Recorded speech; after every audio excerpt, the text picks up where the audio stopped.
ebo ke dia patru na mami eke beda ka urwa kusenero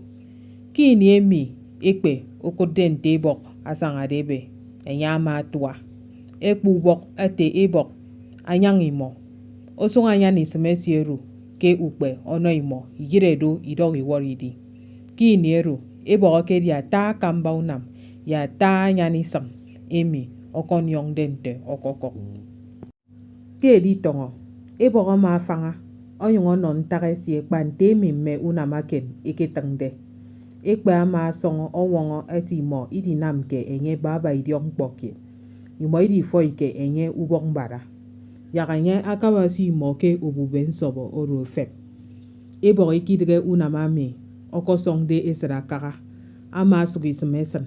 ke ukpe uru ono ekpe enye yiredo oworo odogodi ke iniemi ekpe ama kodogo woredi ke de memi ama ebo tenye asani mo yak mo ibika mubegi mo ekpe ama asan ate ebo ayagi mo iduogo dudu kanga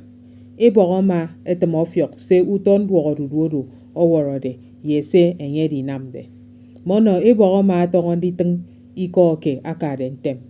idige senke teng de ke di tongo dieru idige mandonte aforu dedo umaga mfon uyungu nyeneke esre kom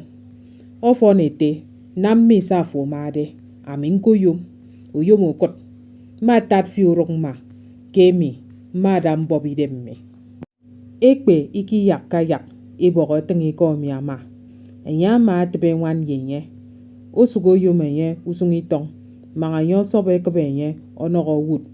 edi abasi edi nenikpe ono osobo sio edi nyanga ono iso ebo enya ma si kot odong utum ikura ma yungo sowoka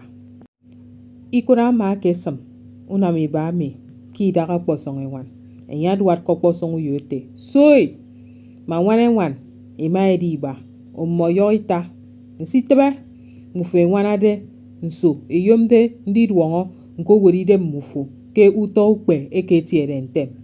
da ekpe nsitebe da ebok nso isane yak itungu yom mufu kit ino minko ebo ma sane ekpe yak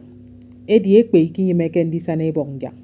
doke ikuro kodogo ebogote yakanye tungu yosie enya ma eteng ama yakanya mia ubogo siem mong biba ki fuge siem mong emenede anyan kenyong etengete abasin duego ebo ma tungu yosie oyunga namte ikureke temede ikura ma oyunga ebenge ekpe ndi nam nte ebogo kanamde nsuke ekpe ekenyene ndi tang edi akpa iferemi ekpe kasana de ebo ubogo yak maganya mia ifuge sie anyan kenyong ebo ma fronta wa odogo itu oto ke tokie ofro odoke eto fen edbe ekpe iki kwenya ba